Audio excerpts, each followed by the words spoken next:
असं 2 दिवसा पयलीं जो अंजुना आरपोरा हांगासर डिसिजन हय आयज ती ऑर्डरीक दवरलेली. काल तांकां प्रोड्यूस केल्लेले.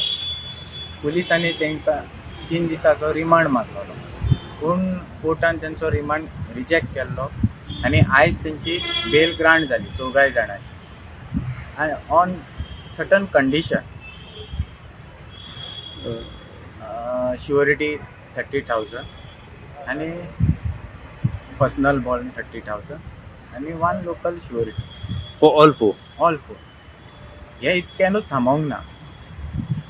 आमकां म्हाज्या क्लायंटान म्हाका इन्फॉर्म केला की ते कंप्लेनंट आसा पळय ते इनलिगल म्हाज्या क्लायंटाक सायटीचेर डिसपॉजेस करूंक सोदता.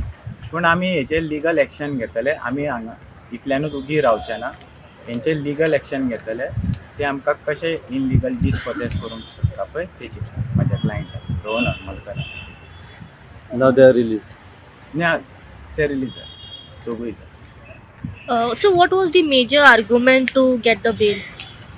मेजर आर्ग्युमेंट्स म्हणजे ती कंप्लेनूच फॉल्स आसलेली. ती फॉल्स आसलेली कित्याक ते जी प्रॉपर्टी आहा पळय ते पॉजेशन घेवंक सोदताले. ते अनलॉफूल पॉजेशन डिसपॉजेस करून म्हाज्या क्लायंटाक रोहन हरमलकर ते तेंचे फुलफील जावना. पूण आयजूय सकाळीं येयले सायटीचेर 15 जाण फोर्सफूल पॉजेशन घेवपाक. ते पॉजेशन आमचे जे सेक्युरिटी गार्ड आसलेले पळय तेंच्यांनी ताका पॉजेशन दिवंक ना. So जशी तुम्ही म्हटले की फोर्सफुली पोजेशन घेवपाक एज द अदर पार्टी जो आसा तो शेअर होल्डर आसा 50%. So what made them to dispute and to have a assault? Dispute म्हणजे जे म्हाजे पार्टीक 50% येवपाक जाय पळय ते दिवंक सोदिना. फोर्सफूल पॉजेशन घेवंक सोदता आपल्या कडेन.